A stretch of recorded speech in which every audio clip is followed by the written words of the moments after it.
सबक 11 आखिरी कदम।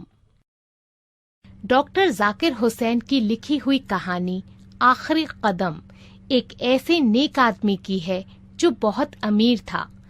वो अपनी दौलत गरीबों और जरूरतमंदों पर खर्च करता था, खुद सादा जिंदगी बसर करता था। लोग उसे कंजूस कहते थे। इस आदमी ने सोचा, जब मेरी नेकियां उन लोगों के सामने आएंगी तो ये सब शर्मिंदा हो जाएंगे। लेकिन मौत के वक्त उसने अपना इरादा बदल दिया। आइए जानते हैं कि उसने इरादा क्यों बदला। एक शख्स था जिसे उसके जीते जी बहुत तेरे आदमी बुरा कहते थे और मरने के बाद भी उसकी नेकी का हाल वही जानते हैं जिनके साथ उसने भलाई की थी, और शायद बास तो उनमें से भी भूल गए होंगे। उस नेक आदमी के पास बड़ी दौलत थी, मगर ये उन लोगों में था जो अपने मालो दौलत को अपना नहीं समझते, बल्कि अल्लाह मियाँ की अमानत जानते हैं, जो बस इसलिए उनके सुपुर्द की जाती है कि इसे उसके बंदों पर सर्फ करें।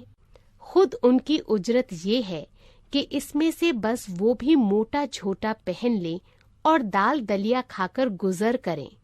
हाँ, तो ये नेक आदमी भी अपनी दौलत से खुद बहुत कम फायदा उठाता था। एक साफ से मगर बहुत छोटे से मकान में रहता था। गजी गाढ़ी के बहुत मामूली कपड़े पहनता था और खाने का हाल क्या बताऊं, कभी चने चबा लिए, कभी मक्का के खीले खा ले। एक वक्त हांडी चढ़ी तो 3 वक्त के खाने का इंतजाम हो गया।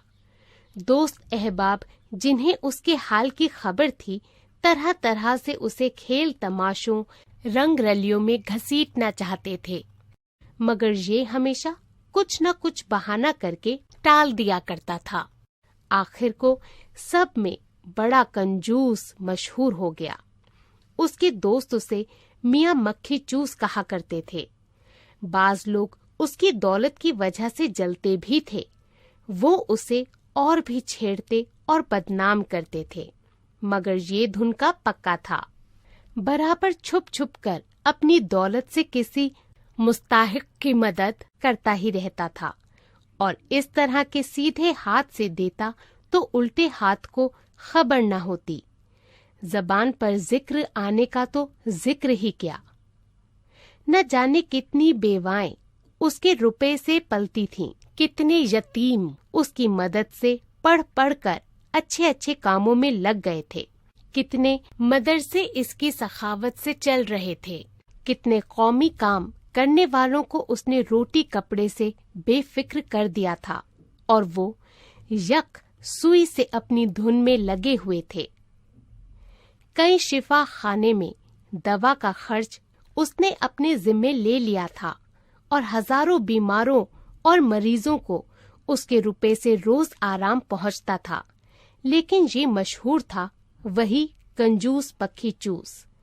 कोई उस पर हंसता था, कोई खफा होता था, गरज सब उसे बुरा समझते थे। आदमी कितना ही नेक हो, दूसरों के हरदम बुरा कहने से जी दुखता ही है। उसके दिल को भी कभी कभी ठेस लगती थी, झुंझलाता था, आंखों में आंसू भर भर आते थे, मगर फिर सब्र कर लेता था। उसके पास एक खूबसूरत सी किताब थी, चिकना चिकना मोटा कागज, नीले कपड़े की सुबक सी जिल्द, पुश्ते पर सुनहरी हरफों में लिखा हुआ था, हिसाबे अमानत। इस किताब में ये अपने पैसे का हिसाब लिखा करता था। जिसको भी कभी कुछ दिया था, सब उसमें दर्ज था। कहीं कहीं कैफियत के खाने में बड़ी दिलचस्प बातें लिखी थीं। ये सब बात को लिखी गई थीं। किसी यतीम को पढ़ने के लिए वजीफा दिया था। 15 साल बाद की तारीख देकर कैफियत के खाने में दर्ज है। अब अहमदाबाद में डॉक्टर है और वहाँ के यतीम खाने के नाजिम। किताबों के एक कारोबारी को सख्त परेशानी के जमाने में 2000 रुपए दिए थे। कई साल बाद कैफियत के खाने में लिखा है, आज खत आया है کہ انہوں نے رسول اکرم صلی اللہ علیہ وسلم کی سیرت پاک نہایت صاف اور سادہ زبان میں لکھوا کر 1,00,000 نسخے مفت تقسیم کیے۔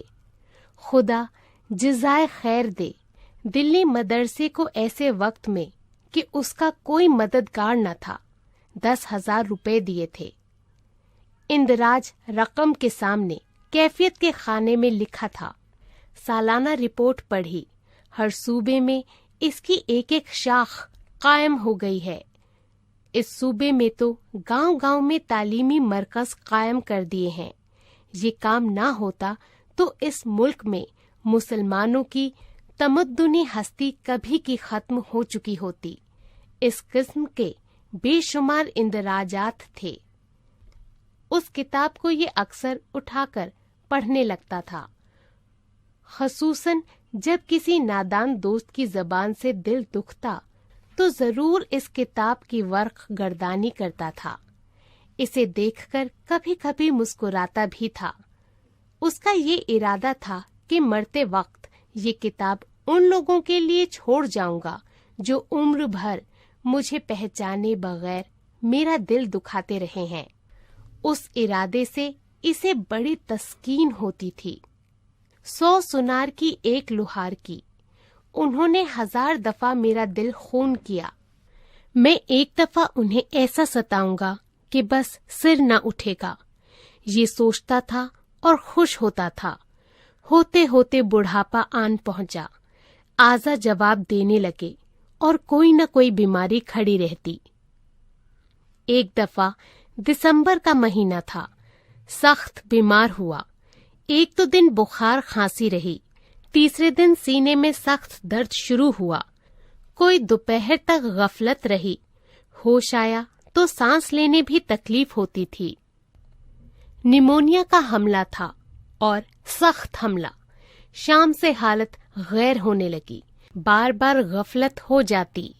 تھوڑی دیر کو ہوش آیا، پھر غفلت۔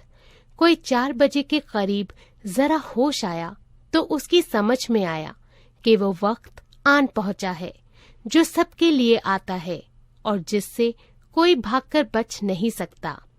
چارپائی کے پاس ہی میز پر وہ نیلی خوبصورت کتاب حساب امانت رکھی تھی، جسے وہ بیماری میں بھی 2 دن اٹھا کر پڑھ چکا تھا۔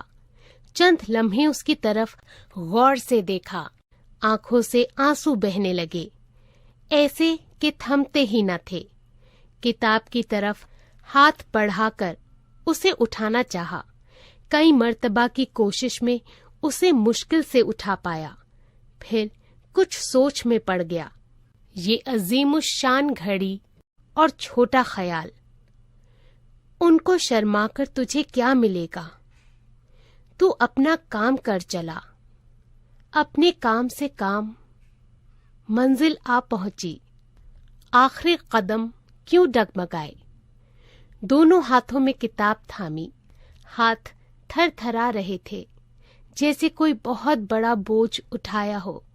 بڑی مشکل سے تکیے پر سے سر بھی کچھ اٹھایا اور ناتواں جسم کی ساری قوت صرف کر کے کتاب کے پاس والی بڑی انگیٹھی میں پھینک دیا، جس میں کوئی 2:30 بجے نوکر نے بہت سے کوئلے ڈالے تھے، اور میاں کو سوتا جان کر دوسرے کمرے میں جا کر سو رہا تھا۔ کتاب جلنے لگی، اس کی نظر اس پر جمی تھی۔